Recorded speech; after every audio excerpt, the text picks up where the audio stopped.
नमस्कार, आप देख रहे हैं केएच लाइव हिमाचल और मैं हूं आपके साथ पूजा राजपूत। हिमाचल सरकार का एक बड़ा फैसला सामने आया है।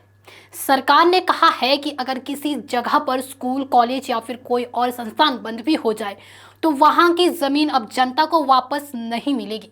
यानी जिस जमीन को लोगों ने दान दिया था वो हमेशा सरकार के पास ही रहेगी। दरअसल ये मुद्दा विधानसभा के मानसून सत्र में सामने आया।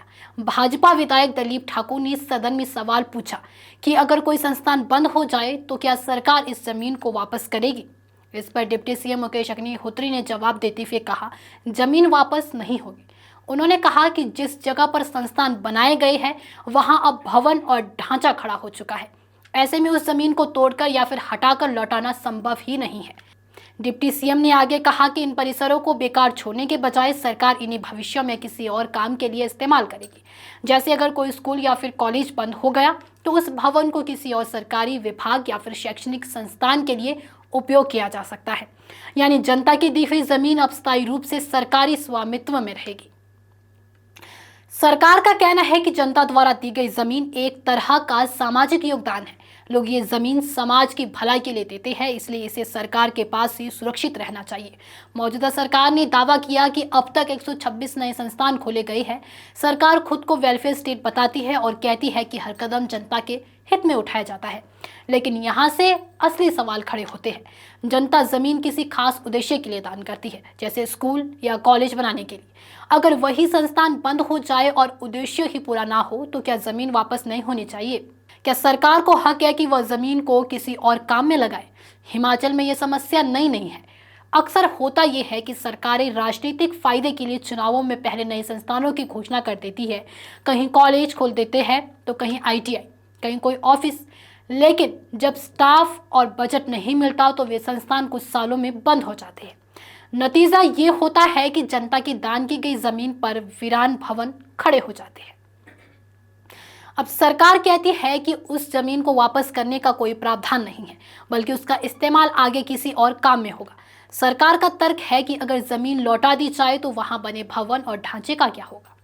ये सब बर्बाद हो जाएंगे। इसलिए बेहतर यही है कि वह सरकारी स्वामित्व में रहे और आने वाले समय में किसी और विभाग को दे दिए जाए। अगर जनता की नज़र से देखें तो मामला थोड़ा अलग है। आम लोग जमीन बड़ी मुश्किल से देते हैं। कई बार ये पुश्तैनी जमीन होती है जो उनकी रोजी रोटी का सहारा होती है।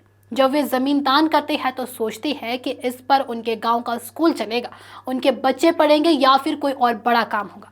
लेकिन अगर संस्थान ही नहीं चला और बाद में वहां कोई और काम शुरू हो गया तो जनता को लगता है कि उनके साथ धोखा हुआ है। तो अब बड़ा सवाल यही है कि क्या सरकार को जनता से जमीन लेते समय यह साफ नहीं करना चाहिए कि वह जमीन हमेशा के लिए जाएगी? क्या कोई ऐसा सिस्टम नहीं होना चाहिए कि अगर संस्थान बंद हो जाए तो जमीन वापसी की प्रक्रिया हो? अभी तो हालात ये है कि जमीन एक बार गई तो फिर हमेशा के लिए सरकार के पास चली गई। इस फैसले के दूरगामी असर भी होंगे। भविष्य में लोग जमीन दान करने से पहले 100 बार सोचेंगे। उन्हें डर रहेगा कि अगर संस्थान चला तो ठीक, लेकिन अगर बंद हो गया तो जमीन भी गई और मकसद भी अधूरा रह गया। सरकार का कहना है कि ये फैसला जनता के हित में है और जमीन का इस्तेमाल हमेशा जनहित में ही होगा। अब देखना ये होगा कि आने वाले दिनों में इस नीति पर जनता कैसी प्रतिक्रियाएं देती है। क्या लोग इसे स्वीकार करेंगे या फिर इसका विरोध बढ़ेगा? आपका इस फैसले पर क्या सोचना है? क्या सरकार का फैसला सही है या फिर जनता के साथ नाइंसाफी? कमेंट में अपनी राय जरूर लिखें। अगर आपको वीडियो अच्छी लगी हो तो वीडियो को लाइक करें, शेयर करें और हमारे Facebook page KH live Himachal को फॉलो अवश्य करें। साथ ही अगर आप हमारे इस वीडियो को यूट्यूब चैनल के माध्यम से देख रहे हैं तो हमारे यूट्यूब चैनल को भी सब्सक्राइब जरूर करें। धन्यवाद।